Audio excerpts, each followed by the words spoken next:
Good evening, race fans. Welcome to another edition of Sunday Night Skippy Racing as we prepare for a 40-minute race around Donington Circuit Park outside of Leicestershire, England. We are proud to broadcast tonight's race in partnership with Barefoot Racing over the airwaves of CavOK Racing Network's YouTube and Twitch platforms.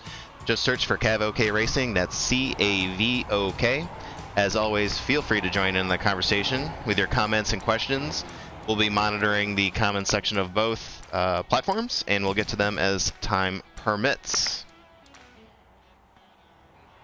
Tonight's broadcast is proudly brought to you by Krusty Burger.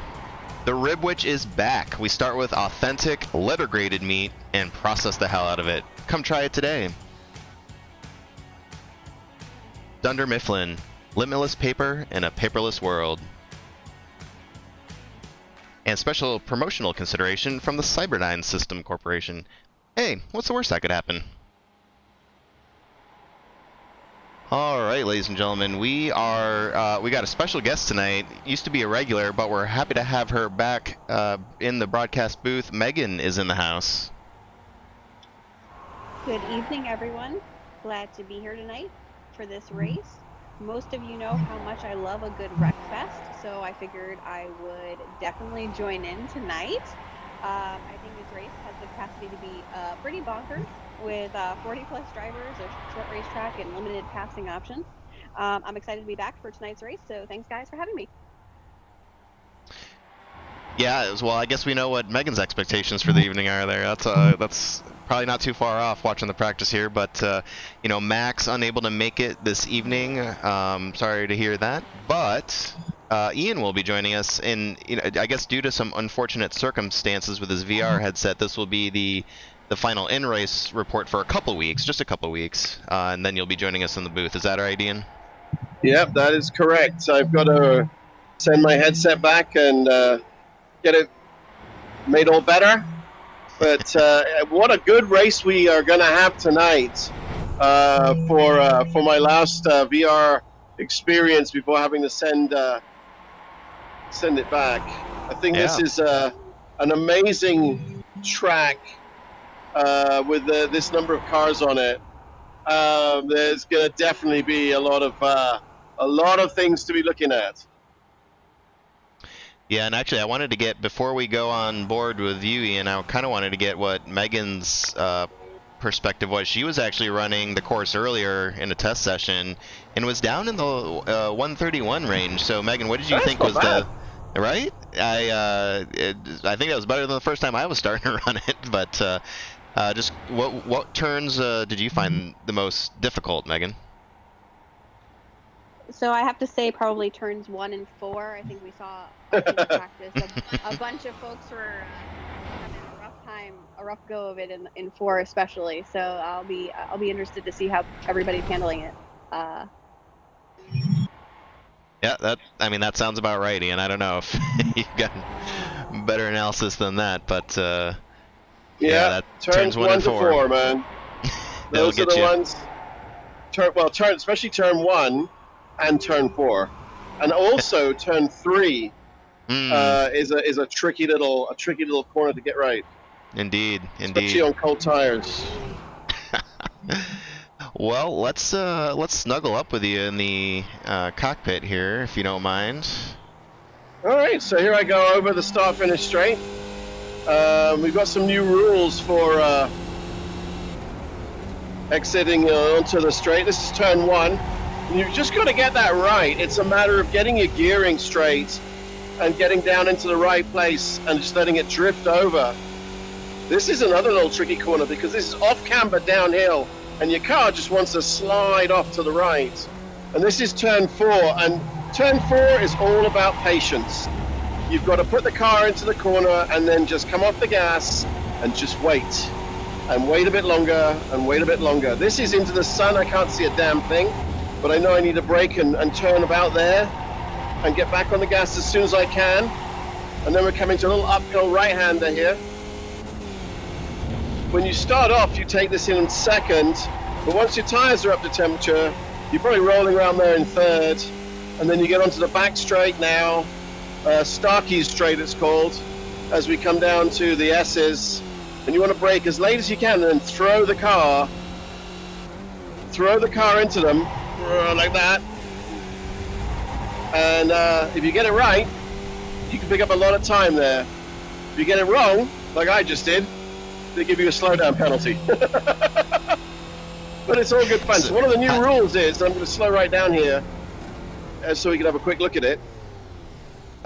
When you come out of the pits, just there behind me, and let me see if I can back up a wee bit without getting a penalty. So when you come out of the pits here, hang on, I'm getting a penalty already, but let's roll out. So you've got to be looking to see who's coming down the track behind you.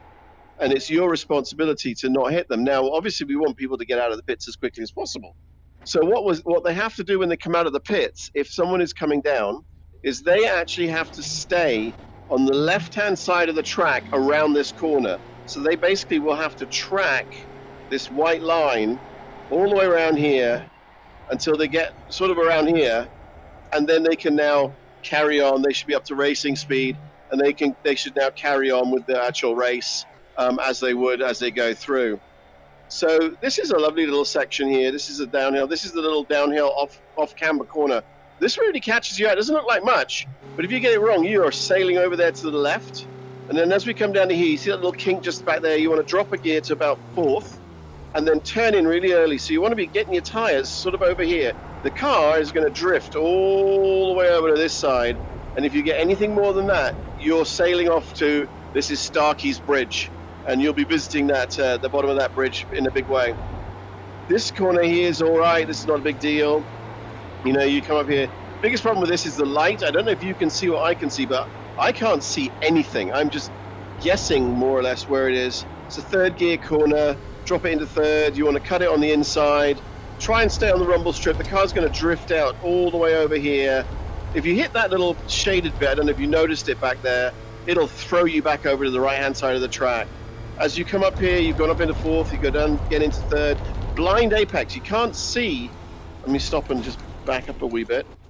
You'll notice that from back here, I can't see the corner. I have no idea where that corner is. So it's just muscle memory that you're remembering it. That sign's less than useful, the one over there on the right. So it's muscle memory. You want to come in and sort of, you're trying to more or less cut that corner a little bit. 3rd gear, your car's going to be sliding all the way out here. You want to keep the steering wheel as straight as you can to try and get around these 2 little kinks.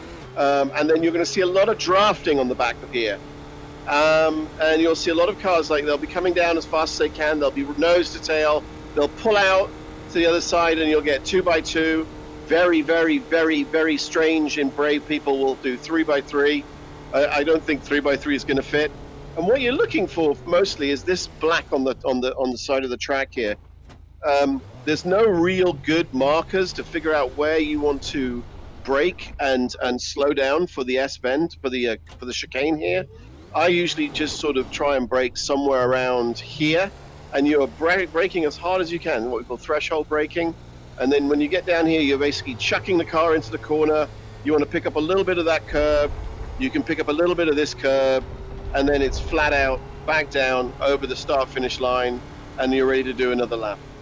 You'll also see when they're dipping into the pits here, they're going to be going in here as fast as they can, and then slamming on the brakes, because the pit entrance, and I'll just go in, the pit entrance where you actually have to be at the right speed isn't until you get here.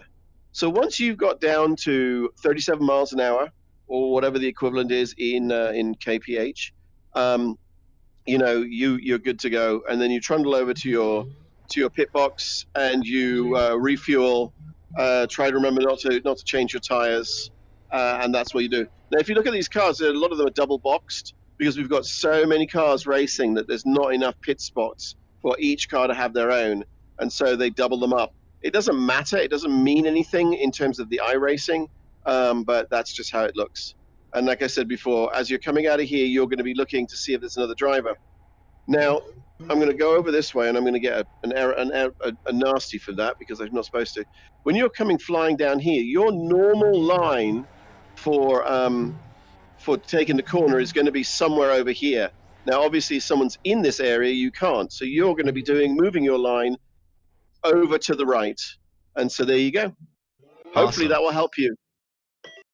Yeah, no, that was actually, we got a lot of time on that one. I wish we had as much time for the analysis on the track.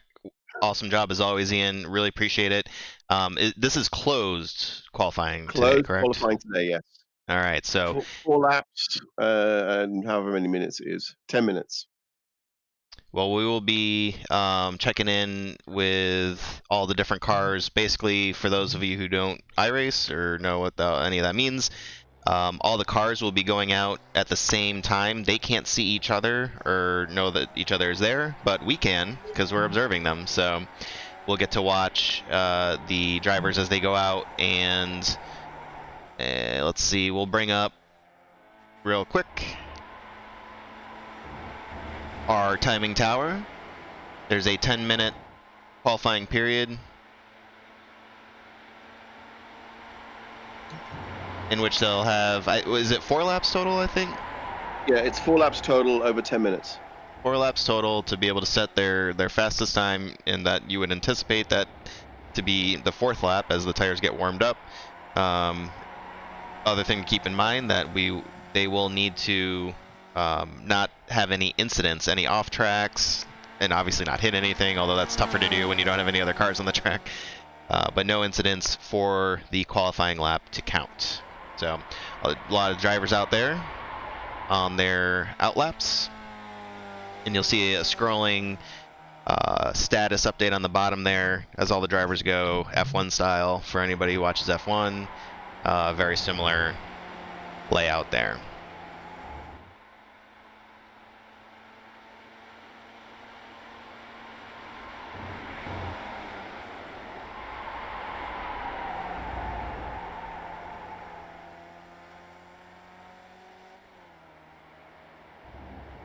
And we're just getting word. So one thing about the league that we should probably make people aware, we have grown quite a bit. Sunday Night Skippy, we've got 45 people, which was actually a limit set by the admins, just because as you can imagine, having 45 cars, it's almost double, if not more than double, what you'd get in a normal iRacing public session. So it's getting a little crazy with that many folks, and there's really no great way to do it, so the limit was set at 45. I'm getting word that current second place in points contender Edwin Villarino did not make the cut. It's a first come first serve entry, and so Edwin will not be competing. Christian Perez will be without a teammate today, and we'll see if that impacts his driving or his result at all. Well, I'm sure it will. It's gonna impact their team standings, of course. Certainly, which is gonna have an interesting effect, probably on the overall racing. I would think. So that's one more wrinkle to tonight's race, and of course, overall standings, there will be drop weeks that are allowed, so this will obviously go into one of Edwin's drop weeks. He has not missed a race thus far, but that does remove a little bit of flexibility that he'll have moving forward to drop a race. Absolutely, and it really will have an effect on them. Looks like Mike Bowers currently sitting on the pole with a 118.142 to Ian's point earlier. We're expecting to see low 117s, high 116s for the fastest laps this evening. So I imagine there's still some time to be had as we look at the current results for the grid.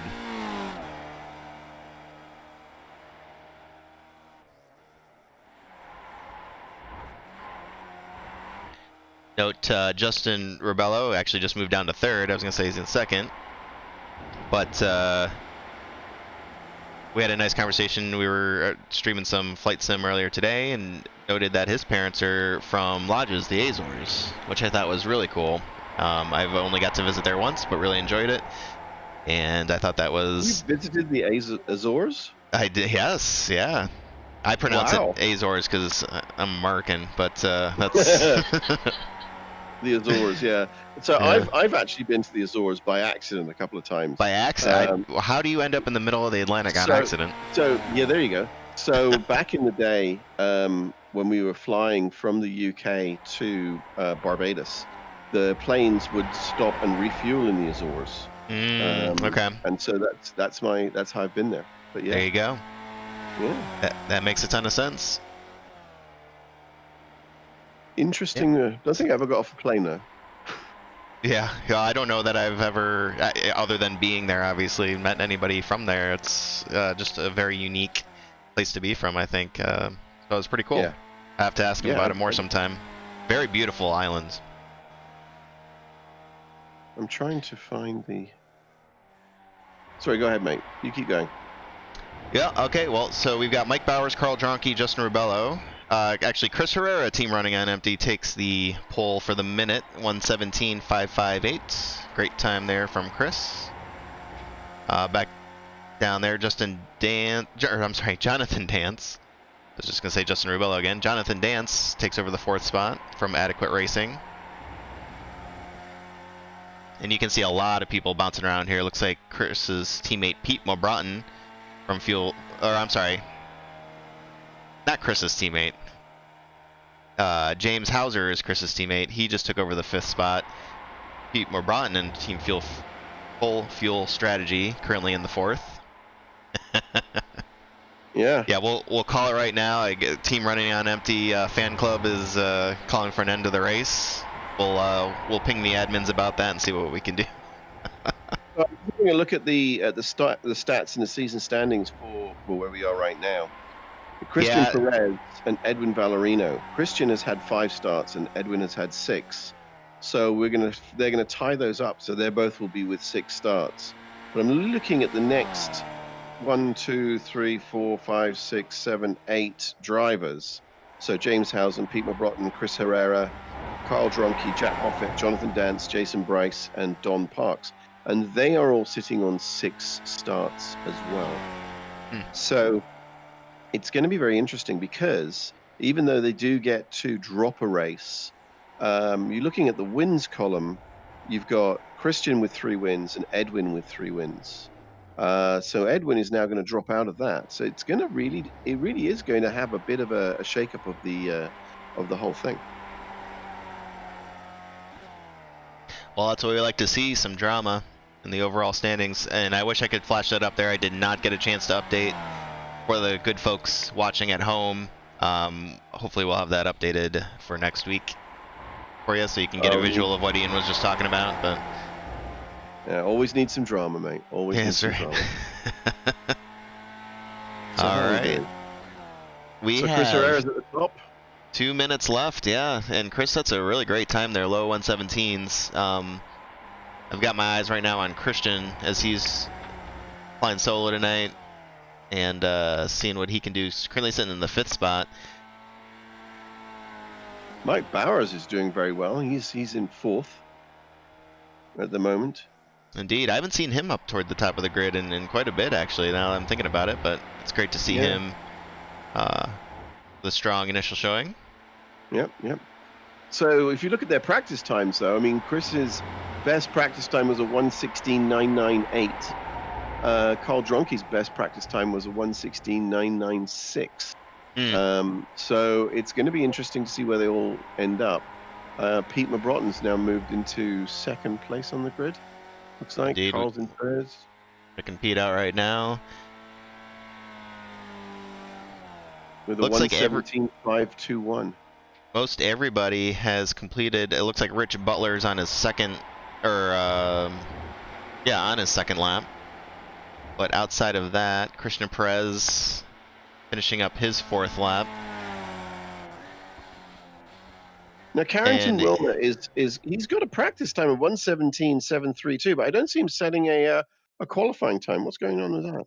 Yeah, that's Carrington's MO from my experiences. He does like to start in the back and work his way up through the field, which I think is a little bit easier when we were only gridding, 20 people. But that's a tall order when we've got 45 on the field at the moment. But it looks like Samuel Bridges also not setting a time.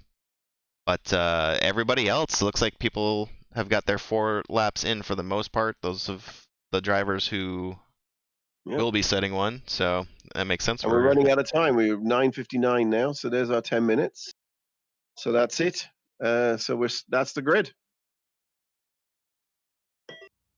Well, congratulations to Chris Herrera on the pole. It might be his first of the season, I believe. First in the league, or his first for the league. Might be. I'll fact check that later, or not. We'll just roll with it, and we'll scroll through the rest for everybody to You check need to out. work on your confidence level. That's about being fast.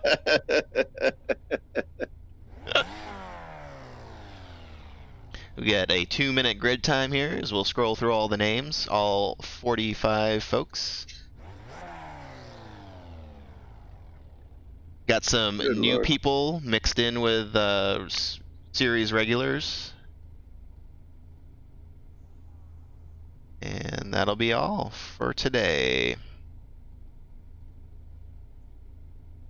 All right. This is a finish line camera furnished by Jake Ashe. Once again, thank you very much, Jake. He does great work for our finish line cameras each week. Now this is going to be a really interesting race. I wanted to start I had to start at the back today, but I am now sitting in the S's as my start position. I see. Holy bananas, man! That's a lot of Can't skippies. make this up. Good Lord. I am so excited. Well, all right, Megan. So where do you think the first wreck's going to be? Corner 1, corner 3, or corner 4? Oh, corner 1. No one. There are going to be people that won't get out. All right, here we I go. love you all. As the sun sets just a little bit further, we're going green. Barney the flagman sends him down into turn 1. Here we go. 45 drivers of Sunday Night Skippy. Donington Park Circuit.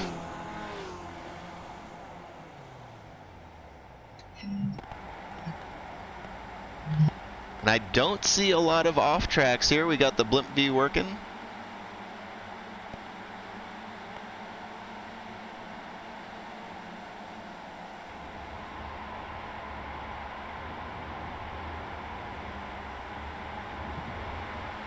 Great racing happening up at the front. Something's off the pace. Looks like that might be Justin Rubello.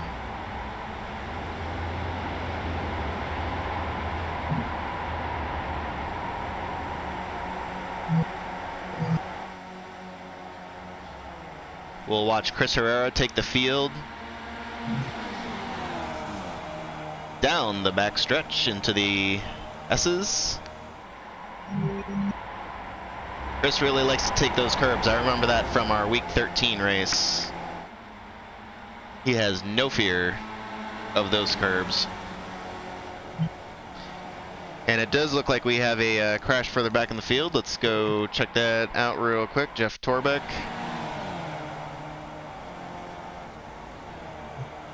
Yeah, going through those S's, man. That's a lot of skippies, but it's going to lose his wing. Unfortunately, the 47 of Jonathan Dockery just had nowhere to go. We'll see how that affects everybody. Adam Wright has also crashed. Everybody's favorite Chicagoan. Oh, looks like they touched wheels. I don't see too much damage. He was able to get it spun back around. We'll see ultimately what happened there, but he's got to wait now for the whole entire field to basically go by. So he's going to lose all that position, but it's a long race. So let's go back up here. I don't know what happened to Chris Herrera as we were talking. Chris Herrera went off the track, and it looks like he lost a ton of time. He was leading the field.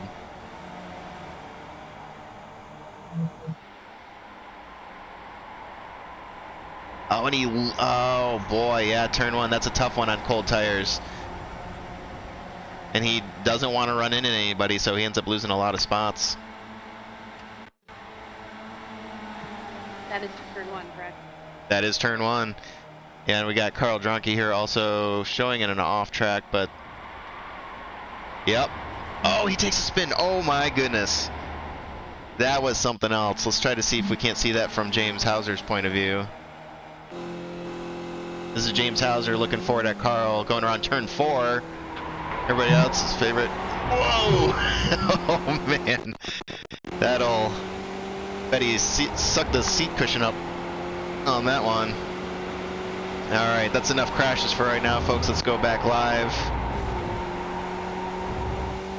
Looks like we've got Pete Broughton just with a commanding lead at this point after all those shenanigans, with Mike Bowers, Christian Perez, and James Hauser behind him. So let's bring up, now that we've got a lot of the excitement out of the way, bring up our timing tower with the gaps. We have more people off track. How many laps is it going to take for people's tires to get warm? I mean, it kind of depends, but at least 4 or 5, 6 maybe, till they're really nice and worn in. Let's go back here and check out what happened to Carrington. Oh, a couple cars in front of him just got into each other. Let's see if we can't roll. Oh wow, there's a lot of carnage a little further back. There is a lot of carnage. It's insane. I'm watching it. I'm trying to avoid it. It's quite crazy. Robert Logitano and Jake Ashe may have been involved there. Sean Trediak here. I just picked up somebody's wing flying across the track, but managed to escape through there, I think. Sean Trediak gets into the 7 car, and then it just becomes a chicane at that point. That's Jack Moffitt. Jack Moffitt destroyed. Oh boy. I want to see if I can see that one. This is completely mad. And I'm sorry, folks. We're just going to have to do the old-fashioned rewind on this one. Jack Moffitt. Oh, that's who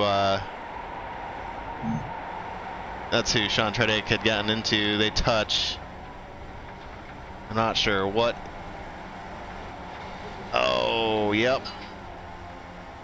There you go. That'll do it. Okay, well, I'm sure we missed some stuff there. I apologize for that, but we are going to try to check back in with the live happenings. How do we yeah. Looking at the comments here on our YouTube, I think we might need a safety car at this point. I don't know what will bring it out, but I feel like we've hit that threshold. But here we go. Here's a track map for everybody. You can see pit lane getting populated once again. So Pete Broughton's got Christian Perez on his tail. They look like they've kind of closed that gap a little bit on Pete. Mike Bowers, James Hauser right behind him. Looks like Nikolai Wood has crashed. Oh no, Nikolai, after having come back from a little bit of an extended absence, I don't know. That's all it's showing me. But that looks like he's been missing a tire for quite some time. I don't know where he's going. Poor Nikolai. Okay, well. Aw. Well, welcome back, Nikolai, at any rate. It's good to see you back. I don't know what happened there, but... Alright, let's do another rundown here. We've got some great racing happening toward the rear of the field. We'll check back in here with Walter Collada, who's down 15 spots at the moment. He must have gotten caught up with something that we missed on the broadcast, but he and Jake Ashe going toe-to-toe for that 23rd spot right now. What do you think so far, Megan? Is this everything you wanted for, or we're looking for? Everything and more. This race has been a bit mad, I must admit. Bit mad indeed. Here's Jeffrey Decker in the 9th spot, holding on by 0.2 seconds over Luis Baboni, who I believe is new. Welcome to Luis. Luis is gonna make the pass going to the S's. That's tough to do. Let's see if he can make it stick through. Yeah. Wow. But it does look like Jeff Decker's gonna get the Oh the shit, there's run. more carnage in the S's. More carnage in the S's. We got wheel-to-wheel racing going through turn 1, which is always a crowd pleaser. Oh boy. All right, let's see if we can't find what happened in the S's.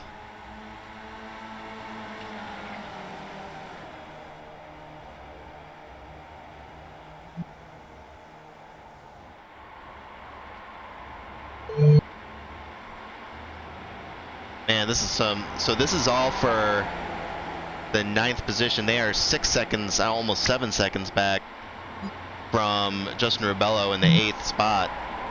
But none of these guys are given an inch. You can see there, Luis has a bent rear wing, so there is damage involved.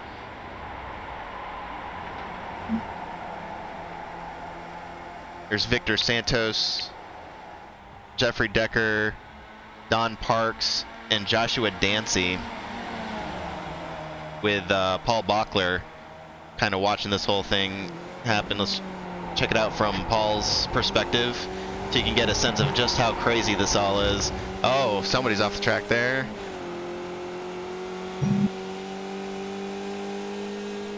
And this is the closest racing we've got. We're still going to go and try to find that carnage, but Paul makes a great pass. Mike Bowers is catching up in the front there. Mike Bowers, yes, he is making quite a push. I don't know what happened to Christian, if he backed it off, if he was looking for, maybe he's doing his fuel conservation thing. That is a quiver in his, or quiver, arrow in his quiver that he uses. Fuel strategy. A feather in his cap? What are you trying to An say? arrow in his quiver. No?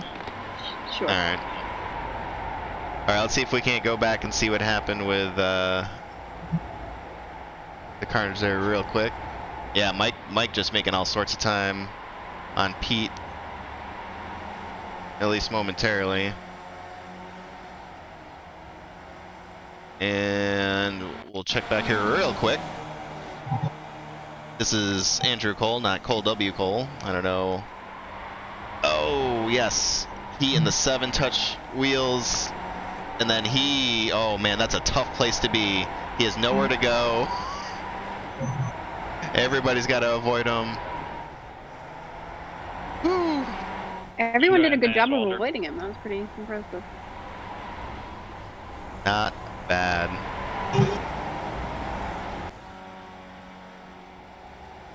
We'll listen in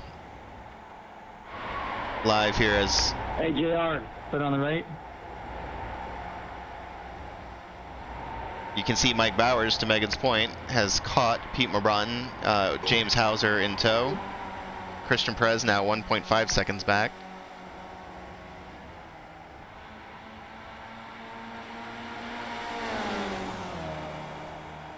And it looks like our battle for the 9th position has settled out a little bit.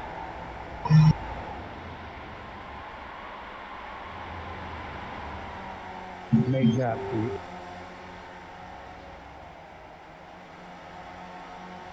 So this track doesn't have many passing options. So where is probably the best place for that to Well, occur?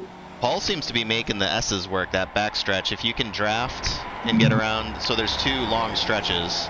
That one and now this one going into turn 1. So if you can position yourself there. And then the only other real larger braking zones are on the back end there with 7 and 8. Turn 7 and 8 on the far western side of the track, but it seems to be where we see most of the passing happening at the moment. You can see Don Parks and Max Giacomo. This is back Hey, for... Max, you're doing wheelies, bud.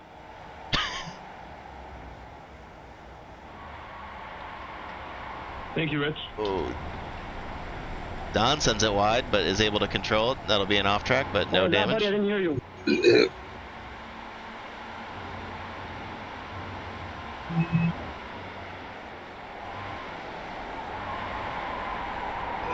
This is Peter Nodwell in the 17th spot. We've got this whole line of folks. That's from Don Parks on back. Rob Hop, Justin K, Peter. And James Hauser has taken over that top spot from Pete Mobron, although Pete doesn't look like he's going to give it up just yet.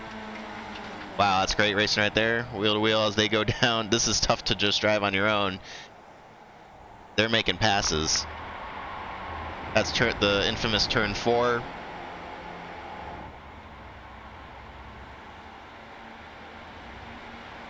Thanks, Sean.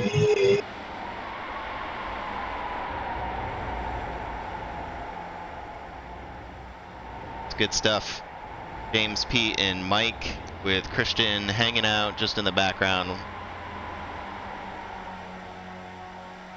Let's come back here. This is Don Parks once again. You can see the 3 of Justin K, the 922 of Peter Nodwell, Walter Collada.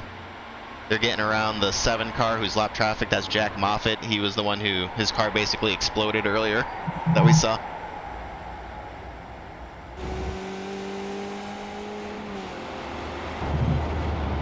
So you do, as a reminder to the viewers, you do get 1 fast repair.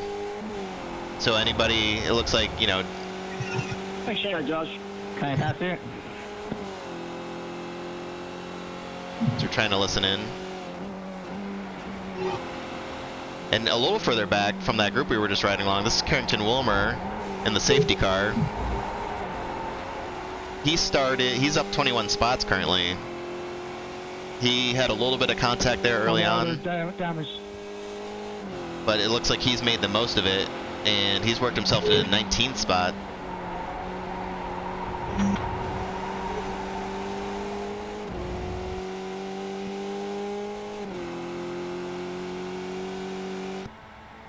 Adam, up here, go left under me. I'll stay out to the right.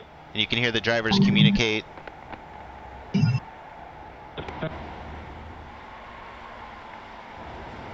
If somebody's slower, if they know they're going to make a pass, they try to communicate so they don't end up running into each other for no reason.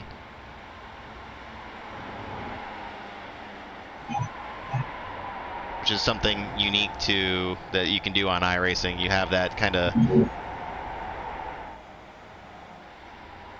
common Don't hit me again. frequency. That's Carl. Are you done? Paul, I'll stay to the outside on this turn.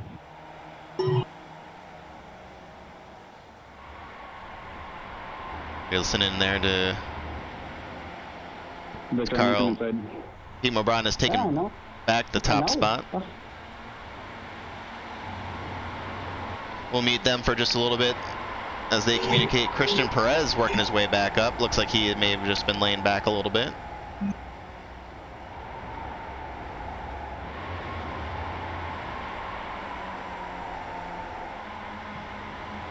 This top group suddenly has become a top 5. You can see Chris Herrera there.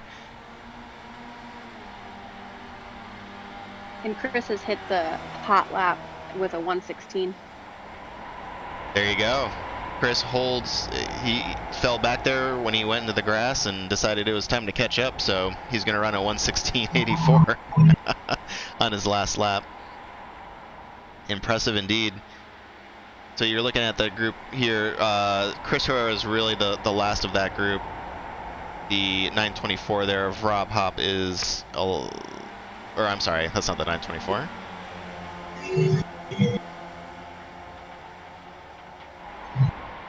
Well, either way, whoever's behind Chris there is certainly a lap down.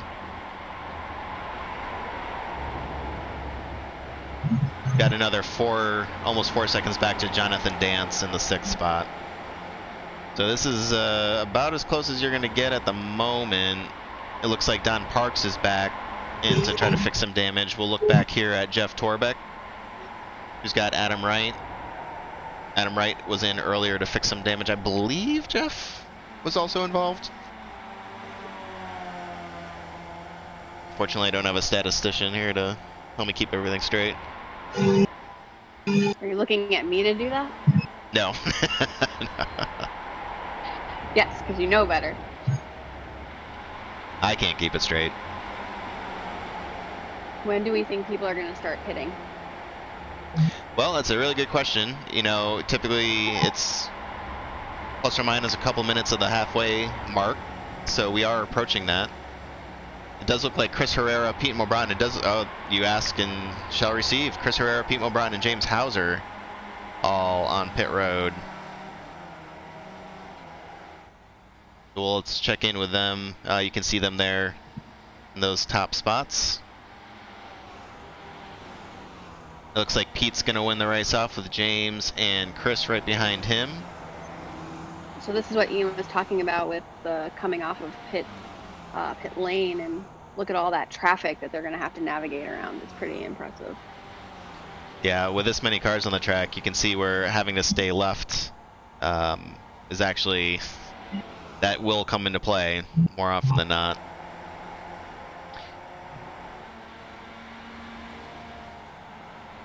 So here we go, we'll bring up the laps for the last pit stop. You can see Pete Mulbron, the current top guy there.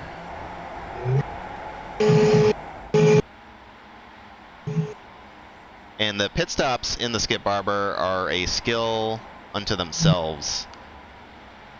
To be able to, what Ian was talking about, get in there quickly, know the exact amount of fuel you need, cut it off, and get out.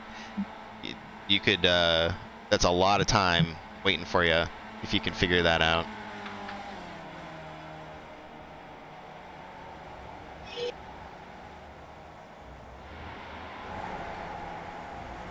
Check back in here with Chris.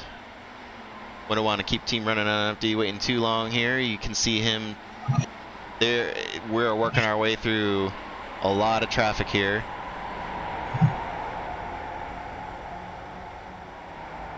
Chris has the 3 car of Justin K right behind him, it looks like. He's trying to maintain contact with Walter Collada and James Hauser ahead of him. Pete Mulbron has been able to navigate this traffic. They all came out right near each other, and Pete's been able to navigate the traffic quite well and work his way up, and is gapping currently the folks he was racing against there early. Peter Nodwell on his way out, Daniel Pagowski pitting in, Rich Butler on his way back out.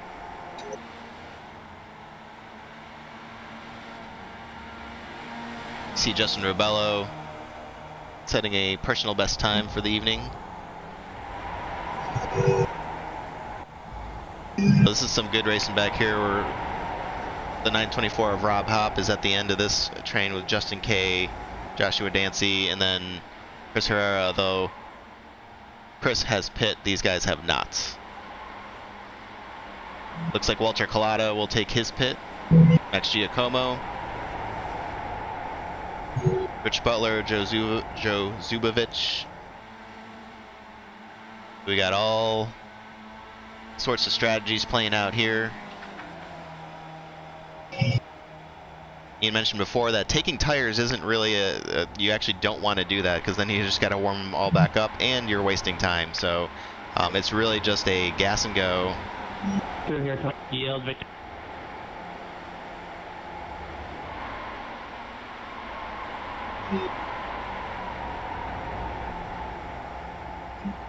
And it looks like things are starting to spread out just a little bit. James Hauser is on Mike Bowers as they try to work their way back up to Pete Mulbron. Okay, guys. Okay, gotcha. James really seeing what those curbs can do.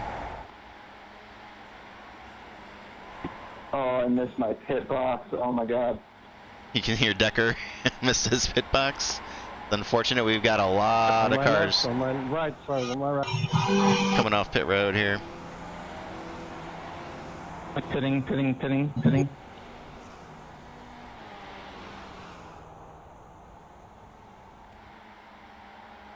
I'm pitting. You can hear drivers calling out when they're going to pit. That signals to the drivers behind them to back off.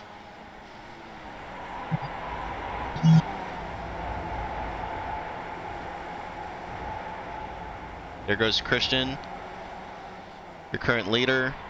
I'm not going to attack at all, Jason. Let's just try and get up to Jonathan.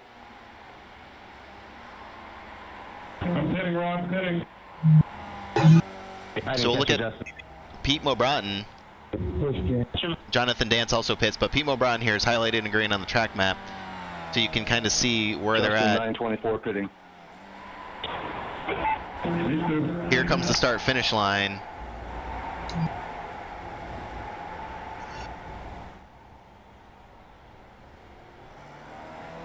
There goes Pete.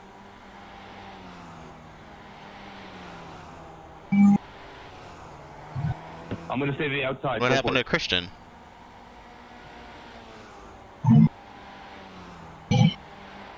Christian Perez still in the pits.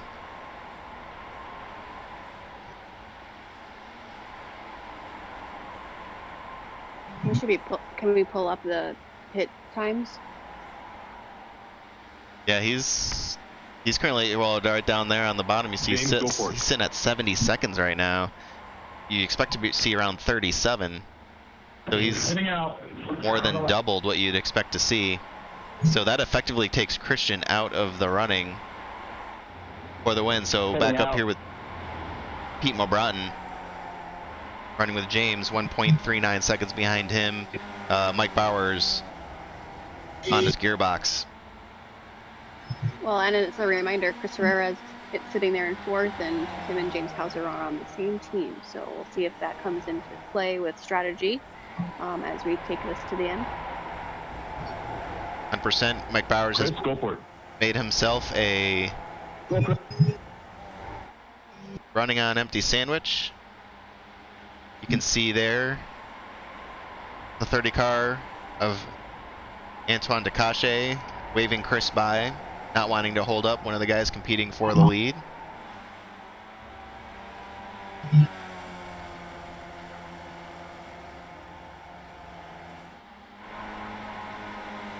And it looks like Jeff Torbeck and Adam Wright, Carl Dronke.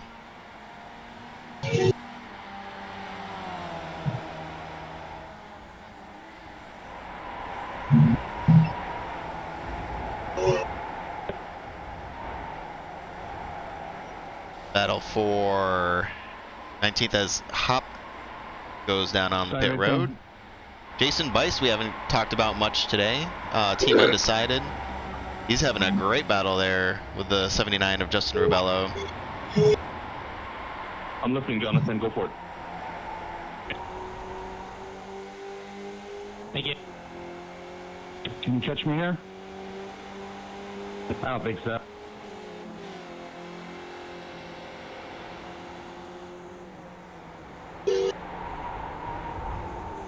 And that was Jason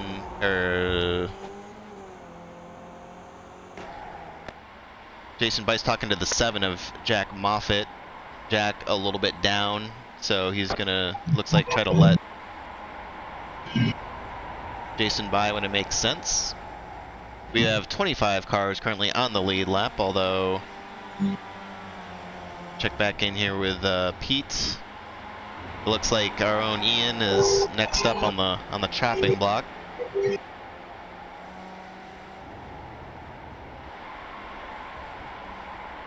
With Peter Nodwell just ahead of him. Are you and Andrew battling? And we'll mute the drivers there for just a little bit. Steve Dewar is currently up 5 spots, all said.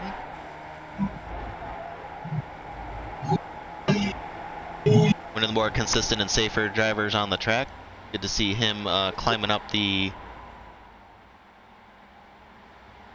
board as he can. It does look like Rob Hop had crashed, which is why he was in the pit.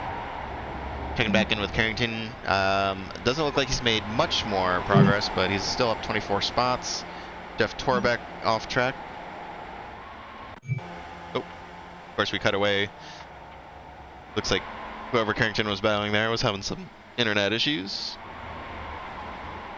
And that is turn 4. Yep. A lot of people enjoying turn 4 tonight. But no damage, he'll move his way on. Here's a great battle brewing here. Don Parks, Carrington Wilmer, Carl Dronke, some of the faster guys who found themselves battling for the 15th spot. Carrington had to back out there just a little bit, going through the S's. But these are some fast drivers who ended up, through incidents, probably a little lower than they had wanted.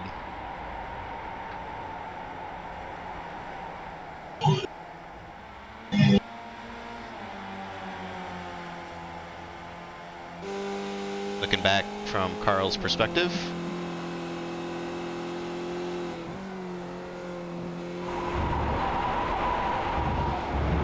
You can see, oh, we have people off the track. Thanks. See if we can see what happened there.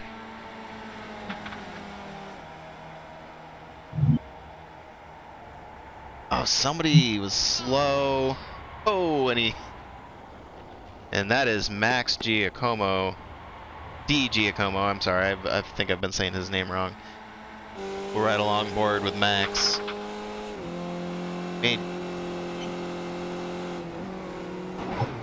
Let's look, Joe Zubovich, and he made contact. Joe got a little slow, and Max went for a ride.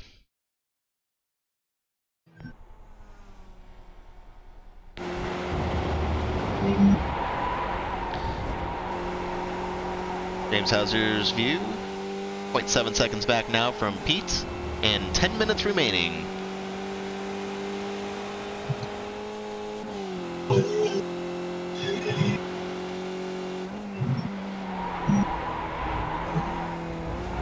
You can see here James has been consistently faster. Looks like lap 21 he was a little bit slower than Pete.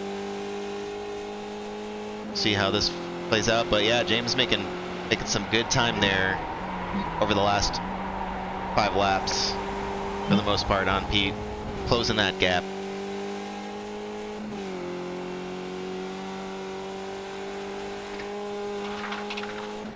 Looks like we've got a battle brewing back here once again. Carrington up 1 spot to the 15th now, up 25 total. Trying to make a move for yet another pass, going into the S's. Always tough. Tough against Don Parks too. Fast driver. They back out and we'll reset and try it again. Although Adam Wright's like, hey guys, don't forget about me. And same with Jeff Torbeck. They're looking on. Carrington's gonna try it again. No, never mind. What's the angle there? And it looks like we've officially had everybody on pit lane. Looks like Moffitt and Trediak were the last ones to pit in lap 22. But now everybody has done their mandatory pit stop. We'll bring up, to your request there, the pit time. There, we'll bring up pit lane time, so that's the total time from when they cross the line, the start line, or the start of the pits to the end of the pits, and you can kind of see there. James Hauser clearly error there, but Perez, a minute and 19, he's still worked his way up to the 11th spot at the moment. Ugh, I can't believe that. That dude is fast.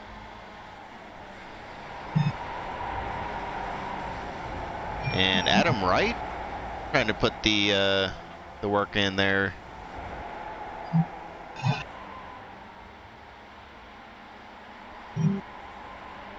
Jeff Torbeck's going to go to the inside going into 1. As Carrington pulls away from that pack, he's up 26 total now, 26 total positions. And this is the closest racing we've got going on right now, other than Victor Santos here in the 20th position, looking to hopefully gain 1 spot. He's started 20th, and he will finish 20th if the race ended now. He's looking forward at Thomas Photos. Holding on to that 19th. Thomas up 22 spots. All said. Great run for Thomas.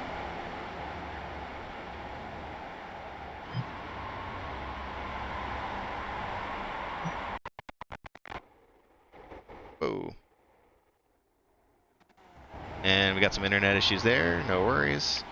Looks like Don Parks has worked his way back to Carrington, who will pass.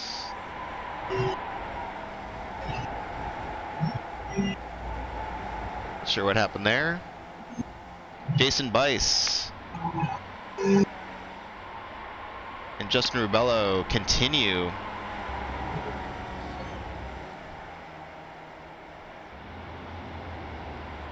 And we're approaching 6 minutes here remaining in the race. Oh, and Thomas Photos has crashed. We were just looking at him. Looks like he has crashed. Expect him to be on pit road shortly, unfortunately. Let's check back in here with our leaders. We haven't looked up here in a while. Pete Mabrat, James Hauser, Mike Bowers, and Chris Herrera, unfortunately, right now is sitting 4 seconds back from this group. I'm not 100% sure what happened there.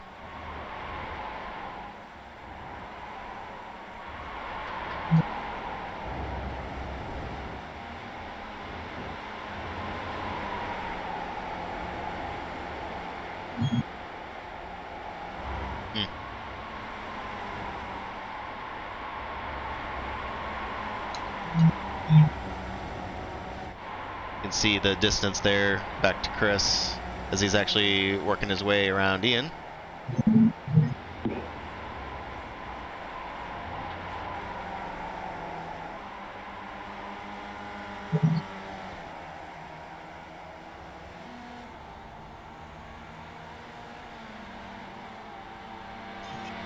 I wouldn't put it past Chris to work his way back up there, though. We know he can run fast times. That's not going to help. That's not going to help. No, he just ran wide. He just ran wide right in front of me. Yep, he's going to have to cut down on those. He's now sitting 5.5 seconds back.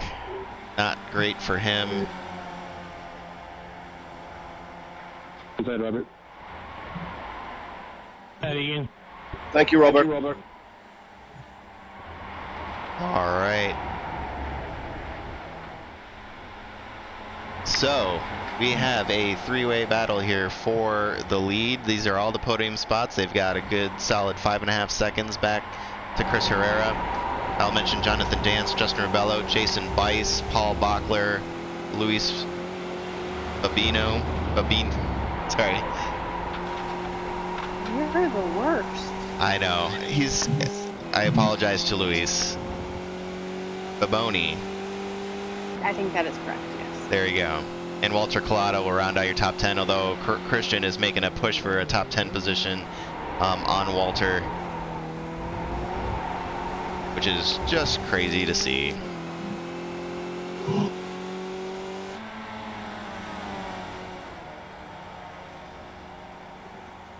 And then you see there the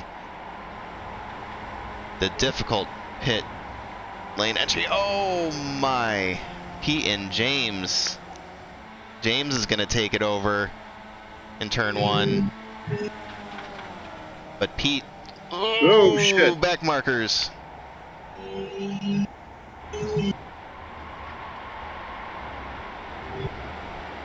These two are going wheel to wheel through traffic. And Mike's watching this happen, but he's going to stick his nose in there too. I mean, why not? See a gap. Christian Perez sets the hot time for the evening as he passes Walter Collada for a top 10. He's got Luis Baboni now next to pass as he works his way back up through the field. Pete trying to break the draft, going down into the S's.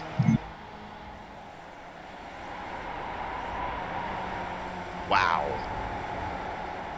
James looks hungry. James wants this.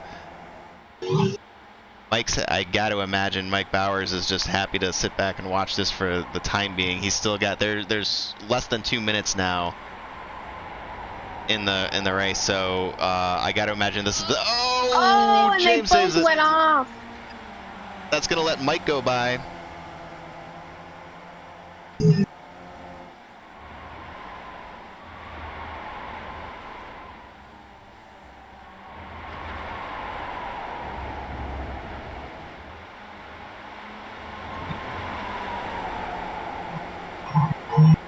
See more back markers trying to stay out of the way.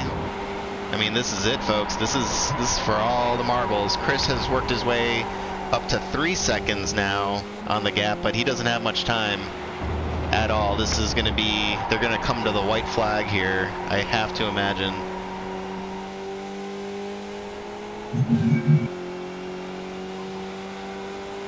So we've got some great racing going on through the field. Keep an eye on that 20th, battle for 20th, the battle for 10th.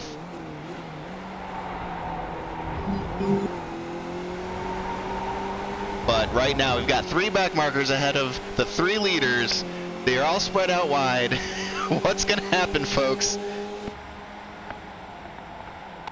They go 3 wide into turn 1 with 2 back markers ahead of them. This is crazy.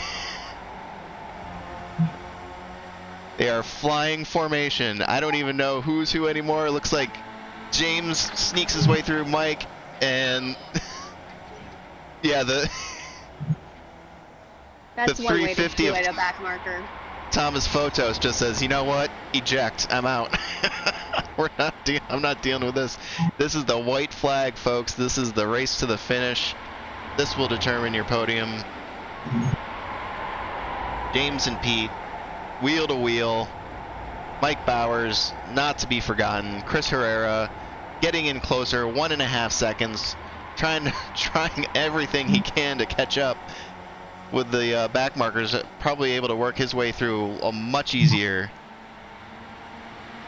And now it looks like it's a 2-car show into the S's. Pete sends it wide.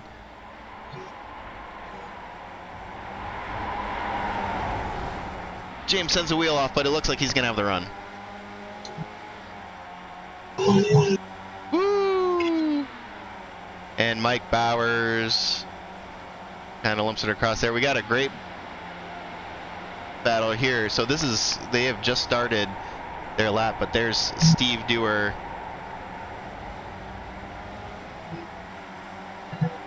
Nope.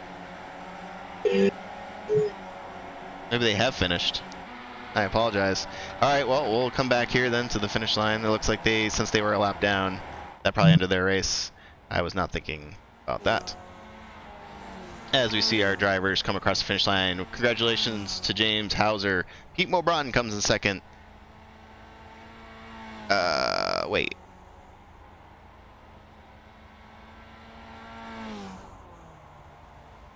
What did I miss? Why? How did Chris get third? Did I completely miss something?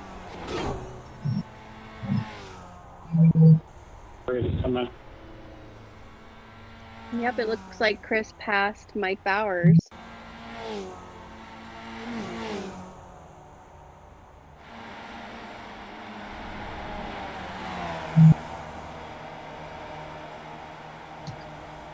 Wow, what a move!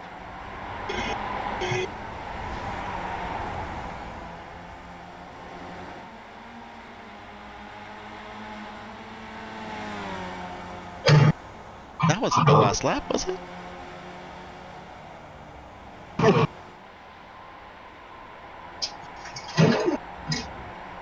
I am so lost.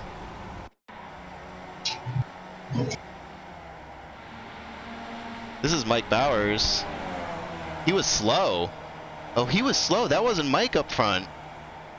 We were so concentrated on James and Pete, we didn't see Mike slowing down. And Chris and Jonathan Dance able to make the pass here at the last second. Holy cow. He must have run out of fuel on that last lap. Oh my and gosh. he was able You're to limp it kidding me. across. That's got to be what happened. That has to be. I can't Oh believe we my missed that. goodness. Oh, drama. Drama and excitement Yep. all the way from the beginning to the end. That Wow. is what we like to There you see. see Mike Bowers. Yep, running on empty. There goes Chris. You can see Chris go by, and eventually hear Jonathan dance. Yep, right there, right before the start finish line. But he's able to limp it across in 5th place. Holy cow! You cannot make this stuff up, folks. Wow. Well, let's take a look at the final results then.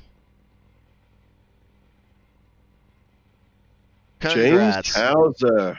James Hauser, man. Team running on empty, solid Yeah. 1 and 3 showing. 2 folks on that team on the podium. Great to see for them. That will That's certainly help. I mean, and Ian, you were talking about it. The team standings, with Edwin out. It's gonna make a big difference, man. It's gonna make a big difference. So we'll see how that plays out. But Pete Mulbron there with full fuel strategy.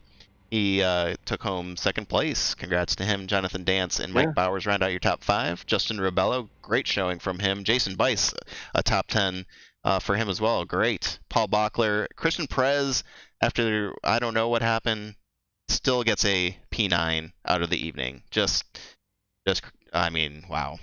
I don't even have words for that. But Walter Claudia in 10th. Yeah, they're going to round out your top 10. That's awesome. Yeah. It's awesome to see. He was involved, I think, early. So we'll scroll through the rest of big shout out to Carrington. He ended up in P14, and he started 30 something. Yeah, he's up 26 spots. He's the big gainer for the evening. So we talked about him liking to start in the back and challenge himself. Well, mission accomplished there, I would say. Definitely, yeah. Well, hey, Ian, you weren't a slouch yourself. You were up 20 positions up to P23. Yeah. Right? Kept the shiny side up this time. I mean, you weren't as talkative, so I got to imagine the concentration was a little more intense there. That's awesome to see. I was definitely working a little bit harder than let's say I have in the past occasionally. But yeah, it was a great race. I think that this is one of those tracks that once you start to be able to work the corners, you really start to enjoy it, and it really becomes a lot of fun to race on. I had a great race. I really enjoyed myself. Yeah, well, it was fun to watch. It's very difficult to keep up with 45 cars, but I mean, I'm exhausted right now trying to keep up with everything. There are great racing going on. Of course, the crashes are fun to watch for us. Certainly not for the folks involved, but there's just a little bit of everything for everyone today, and that was some great racing by the podium at the very end there, and man, my heart hurts. I'm sure I got some shout outs here from Team Running on Empty just saying, yeah, we get it, Mike. we've been there, man. Welcome to the team. There you go. All right, I'm going to switch microphones and join you back in the booth in just a second. Awesome. Well, we'll stand by here and see if there's any folks willing to do an interview. Congrats to Christian Perez. He's on the comments now. And I mean, I'm curious to see what happened with him on pit road there, but still, to pull out a P9 after that is nothing short of fantastic. And we had a lot of great movers today. Paul Bachler up 14 spots, Justin Kay up 10 spots to the 13th, and Thomas Fotos up 19 total spots, finishing 22nd today. So we had a lot of I should mention Rich Butler up 12 as well. A lot of double-digit movers and taking advantage of the, a lot of some of the shenanigans going on, but also just running consistent races. And great to see those results from them. And it looks like we do have Mike Bowers in the room here. And Mike, talk us through what happened, man. Oh no, he's gone now. I don't think he wanted to actually talk. Oh, no, there he is. You got a copy on us, Mike? Muted himself. Yeah, can you hear me? Hey, Mike, how's it going? I just wanted to join in and Uh-huh. say I'll never make fun of Chris Herrera and his fuel again. well, I'm sure I you'll was see it teasing later. him in practice. Oh, you were in this practice? Yes, in this practice, I was bragging how I finished with 1/10 of fuel in the last race, and I just guess and made fun of Chris, and there we go. So, anyway. Wow. That could not that. I'm not a believer in karma, but you're making a strong case for it, my friend. That's No, karma's bullcrap. It's just that I don't have a brain. Well, I will say that Team Running on Empty's fans are in the house tonight. Interacting on the stream, and they just wanted to say welcome to the team and that they felt for you. So certainly no animosity on the Running on Empty fan club for you, bud. But yeah, I completely missed it on the initial watch through. So oh man. Yeah. Oh, But and anyway, it's looking. It was a good race and crazy and fun all at the same time. Oh man, it was so much fun watching you guys, especially right toward the end there. Obviously sucks to see how it ended for you, but you put on a hell of a show leading up to that. So thank you for that. Well, and I'll tell you, in all honesty, James and Pete and most of the guys up there that run up there, they give room, they understand the game, and they play it well. And we gave each other, I thought, a lot of room going around lap traffic and didn't try to cut each other's head off. Mm-hmm. And that just made for a good finish and a lot of fun. So anyway, I just wanted to jump in and say I'll never tease Chris. I don't. But it was really fun. That's a broadcast exclusive right there. You hear to hear, folks. Mike Bowers pledges never to make fun of Chris Herrera for his fuel strategy again. I love it. Not until next time, right, Mike? Yeah. What's that?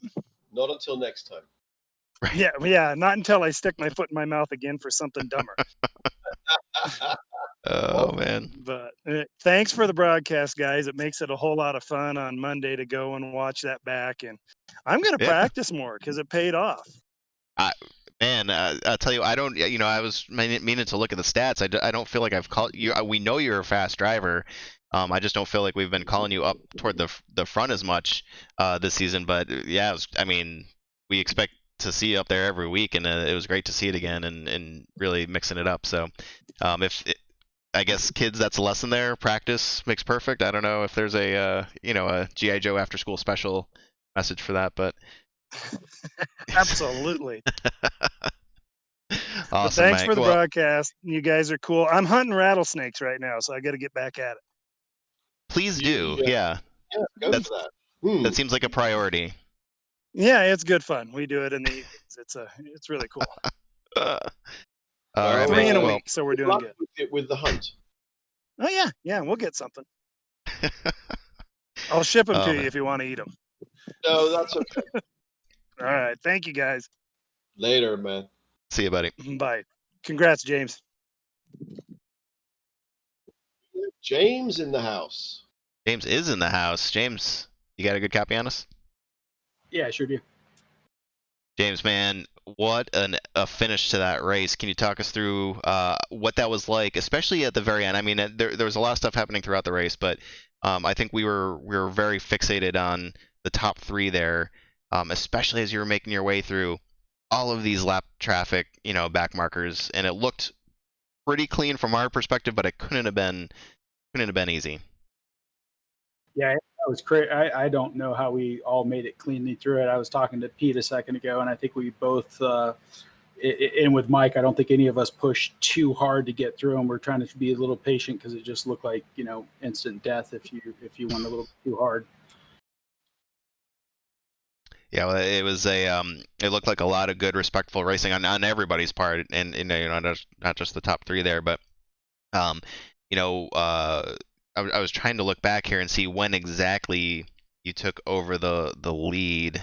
It was kind of at turn one. I think turn one, and we were side by side, and then we went that's right. Four.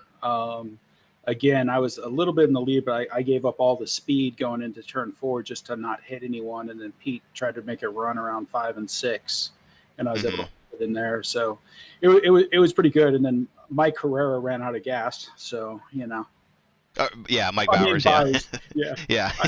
Yeah. He could be Mike Herrera for the evening, though. Let's be honest. They're both very fast drivers who have run out of fuel before. Yeah. So they have that in common for sure. Yeah. Well, I knew that. That was a little slip. I just had to nudge Mike just a little bit. Love running it. out of fuel on that lag. Yeah, I mean that was so much fun, and Mike was right in there, and just everyone giving each other room. I mean, I had to chase Pete down, and I had overfueled myself, and then I went and I saved fuel, and then I went and put my normal amount fuel in, which was just not very smart of me. But I had to chase Pete down, and then Herrera was right behind, or sorry, not Herrera was 4.5 seconds back, and he almost caught up to us at the end there, just with all that last traffic. It was just absolutely crazy. But yeah, it was a great race. I mean, it was. I mean, I don't know how clean it was elsewhere, but it looked like a lot of the guys that at least past traffic were trying to get out of the way. And I don't know if the guys on that last lap could have done anything better. I mean, it was. I don't know from, I'm sitting in my cockpit looking out. I don't know what you guys thought, but I mean, I felt like they kind of maintained their speed. No one panicked. It didn't seem like. It just seemed pretty good all around. Yeah, I think it's a little tough for us as we're in the moment going through, but there was nothing that jumped out at me whatsoever. Of course, I'm sure the admins and stewards will go back and take a look at everything, but a lot of what we saw, there was touching wheels, and there may have been things here and there, but when it came to back markers and leaders, nothing really jumped out, which is not, I don't want to say surprising to see. It's just because the track, it's a very difficult one to stay out of the way on. So yeah, it was I think overall very clean for what it could have been. So yeah, it was a neat race. There was some carnage in the back. I managed to stay the right way up the whole race, which was good for me. I'm very pleased to be able to say that. But for the most part, I think it was pretty clean. Yeah, I mean, I almost messed Ian up. I think out of turn 4 and 5, I cut him off a little bit too much when he let me pass. Luckily, we didn't make contact. I didn't realize I did that until I already got by him. But no, it was good. It was overall, I mean, it seemed like it was a good race for such a small track, and how challenging it can be inside of there. So I mean, that was definitely nice. And I almost didn't race it. I didn't get much practice this week, and then I was like, yeah, I'm going to do it. I need to get in there, and I like this track a lot, so I had to get in. So thanks, guys. Awesome. Yeah.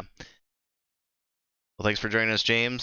Congratulations on the win. Great to see team running on empty represent there on the podium, and we look forward to next week. And he's gone. Oh. All right, let's bring in Christian Perez. Leading the race there, decided to pit a little bit later than the group that was behind him. And from Christian, can you explain to us? We were very intrigued the amount of time that was spent on pit road, and I'm sure there was an explanation. But what happened? Yeah. Well, I had a speed limit, so black flag and 40 seconds penalty. Oh no! Yeah. Oh, that sucks. Yeah. Well, I have fun on the race. So it was a good result, P9 with a black flag. Yeah. I'm happy. The race Yeah. was very good. Congratulations to Hauser. First win that is not across racing, so congratulations to them. And the podium, of course. Tough race. But okay, it's okay. Yeah. Well, I mean, you started out the evening a little behind just because Edwin wasn't able to make it in time there because we have so many people joining now. So you were out on your own, and yeah, it's. I was saying on the broadcast earlier multiple times, so I probably say it to you to your virtual face, but the fact that you got a P9 out of that after the black flag is just incredible. So yeah, we were not surprised, but also at the same time, it's it's great to see. A lot of the folks commenting still weren't counting you out of the podium after all that had happened. So they thought maybe that you just wanted to make it more difficult on yourself, potentially. Give yourself a little more of a challenge, but oh boy. No. Cool. Well, I mean, thanks for all. Good. Retransmit. The stream was good. So okay, yeah. perfect. I won't see on Nürburgring. So see you on what is the next track? Phillip Island, I think. Did you Yeah. find it more challenging without Edwin there? Maybe. Maybe. Of course, he's a teammate. So if he's behind me, I know that he won't dive bomb me or attack me without saying. So maybe, yes, of course. Without Edwin, it's more difficult. Yes. Yeah, yeah, I bet. Well, and it's gonna make a mess of y'all's winnings and head of the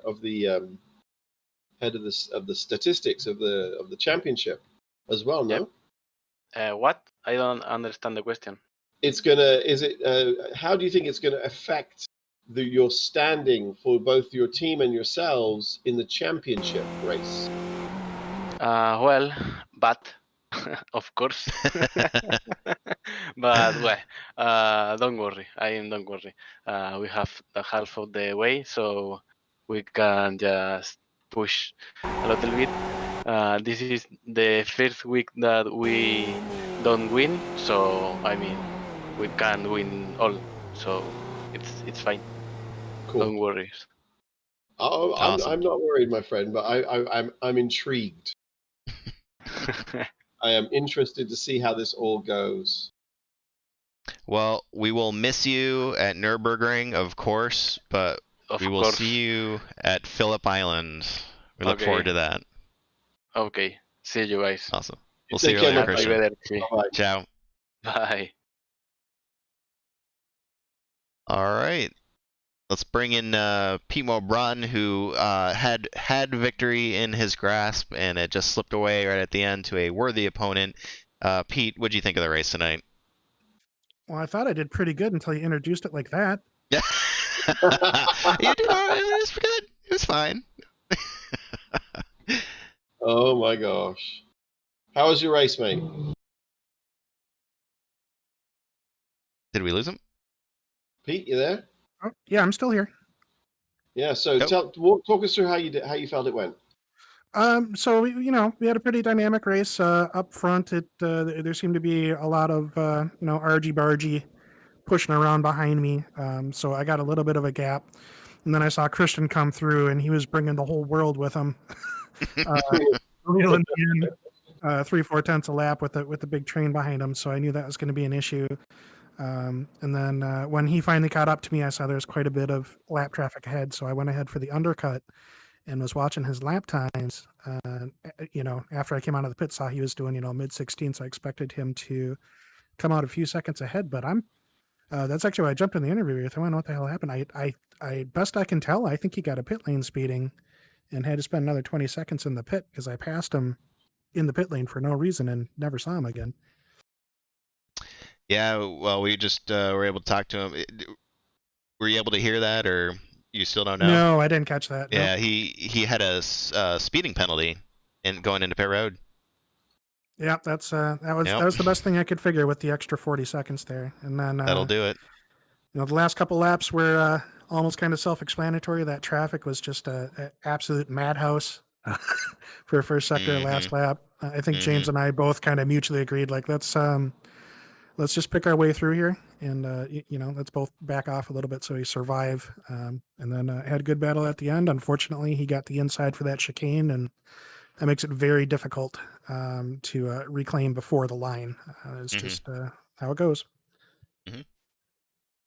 Yeah, no, it was great to watch you guys battle, especially right toward the end. I mean, the last 2 laps, especially, of course, coming to the end with the back markers, and we were super excited to see how all that was going to play out. But I thought it was really well raced. The Christian with the accident kind of really opened it up. It was great to see Mike Bowers up there right up until he unfortunately ran a little short on the fuel, but.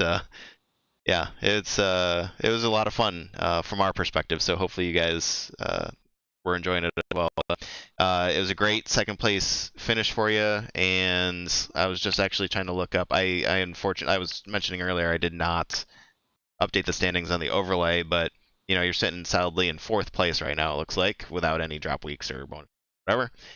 So this is going to help you out a lot. Edwin obviously unable to make it today, but yeah, we'll see how all this shakes out. But great finish for you moving forward into Nürburgring. Which are you one of the people who's a fan of Nürburgring or not so much? I've been known to dabble. Okay, all right. To dabble. Oh, the mystery deepens here. What does that mean? No. You could probably check the top 3 world records from last season for said dabbling. All right. All right. Then. Yeah, I'd consider that dabbling. I think, Chris, that the gauntlet has been thrown down. I believe firmly. Yeah, I'm very curious to see how that works out. Because I think for James, it was kind of like his first time, and I suspect it's going to be very, very tight traffic this time around. I had the benefit of having some experience that others didn't last season, but that's no longer the case. All right. Yes. Wow. Unfortunately, I will not be racing Nürburgring, but I will be in the commentary box for that race for sure. So yeah, we'll see how that all pans out. All right, sounds like a plan. Look forward to hearing you. Absolutely. Don't we'll make sure we call you out plenty of times. All right, Pete. Well, congrats again, and we will see you in Germany. All right, sounds great. Thanks, Chris. Take care. Bye-bye. All right. Ladies and gentlemen, that was a great race, and I don't know. I'm out of breath. I can't imagine how these guys must feel. So, I guess final thoughts, Ian, from you. How was it on the? I mean, you had the unique experience as always of being down there on the track, something that we're going to be missing out on for the next couple of weeks. So, yeah, it was. How'd it look to you? I really enjoyed Donington. It started to click with me. And I had a really nice time. There were a couple of hairy moments where other people were doing wildly odd things on the track.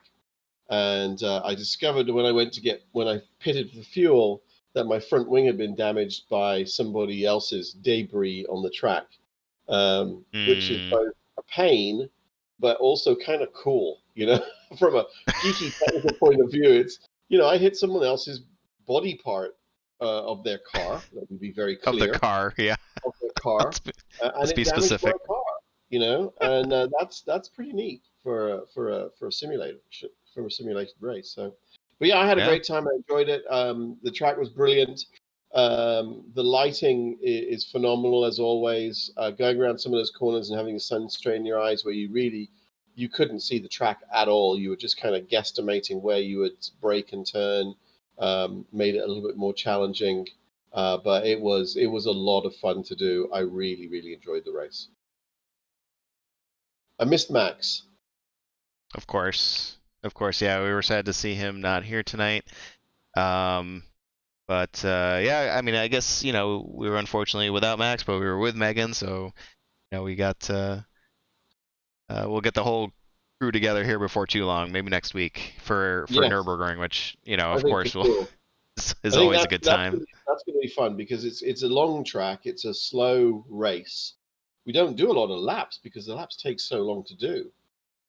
Right. What are we expecting? About 5-6 laps, maybe? I think it was around there last time. Yeah. Oh. Yeah. Yeah. So learning, Megan, actually, you had a question about that earlier, Megan, about learning the tracks. Oh yes, muscle memory. Like, how long does it normally take you, Ian, to kind of get that muscle memory to really be able to, in essence, close your eyes and kind of know where you are on a track? Closing your eyes and knowing where you are, I'm absolutely not there yet. But for some of the corners where, where you figure out where you brake and turn, and that I was talking about the muscle memory, like for that blind corner at Cops, or the one where you're going into the sun. You kind of start to get that after a few hours, I guess, of running the track.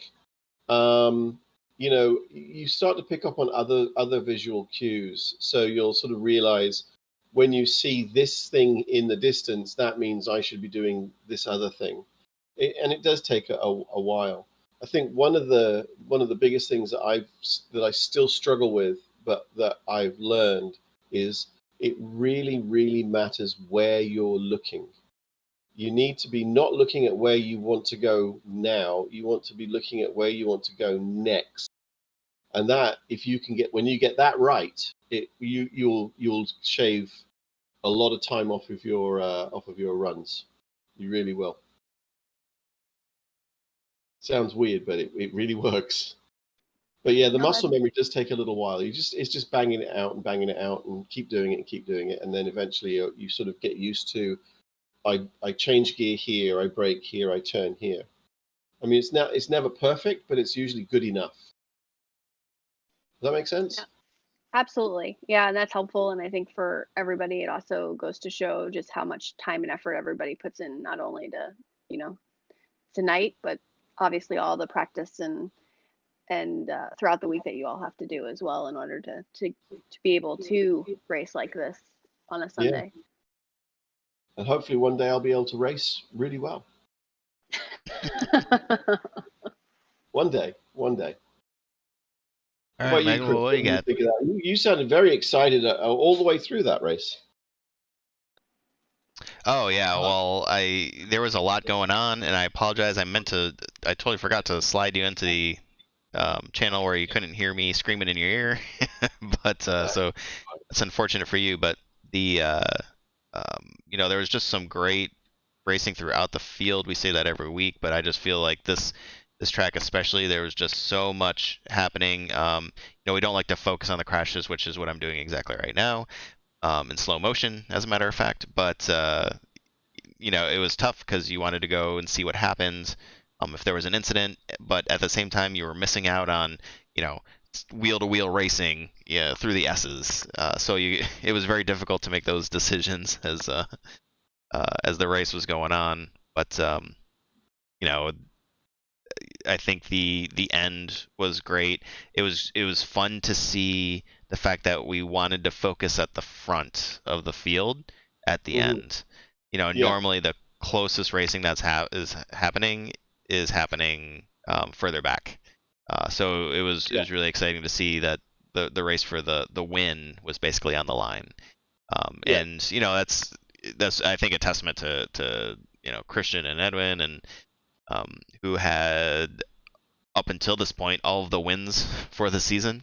So it was great to see some other folks in the mix, but we're excited to get Christian and Edwin back though, because I think they do elevate obviously the competition.